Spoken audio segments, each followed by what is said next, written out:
Toronto specifically bring anything to the film that might not have otherwise been there?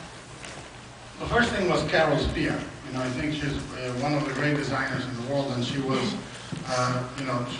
she had been designing David Cronenberg's films, who is my hero. And she was a big deal with that. And I think that the crews in Toronto are amongst the best in the world. I mean, it's really fantastic. And I think Toronto is just such a great city. It's an amazing city. I could easily live here. I would probably be deported very quickly. What did you do? Let's take some questions from you guys. Right there, please. So talking about insects, was it just like a childhood love of them? Because I've noticed every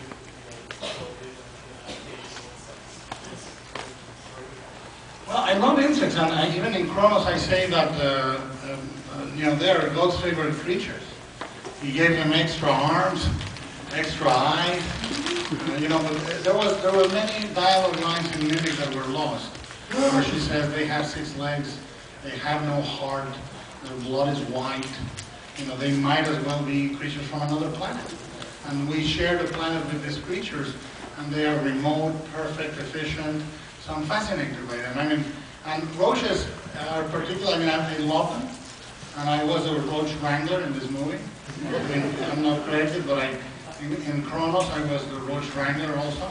Because when I was a kid, I learned a thing that you grab an air can for cleaning cameras, and you grab a cockroach and freeze it for you can freeze a roach for a month. By the way, I don't suggest it. You can freeze a roach and it will resurrect a month later.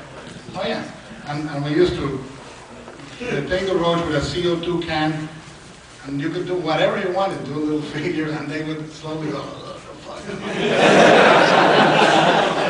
Also on Kronos, I was loading the roaches on a little machine to come through the eye of the archangel, and I was doing the same thing here. I love insects. I know more about insects than I should, and I think they are absolutely fascinating architecturally and engineering. This movie, 2 scientific facts that are little known. There is a hormone named after this movie. There's a water beetle that secretes a hormone called mirasorbona, and it's named after Mimic. And Stephen Jay Gould was one of my heroes. Stephen Jay Gould had an extra credit question in his final exam about Mimic, saying we got it right. So I went into this movie. Ultimately, I always say the science in movies is like when you say the bullshitanium is about to explode.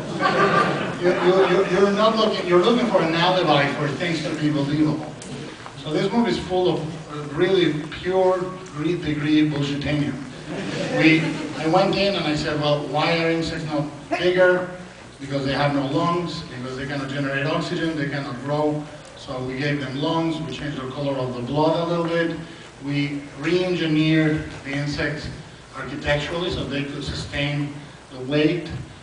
We spent many horrible nights at Rick Lazarini's shop mechanizing we knew every name of every piece of the mouth of the insects. We mechanically recreated the palpate, every detail. Insects don't have hands, so the mouth is a very complex apparatus.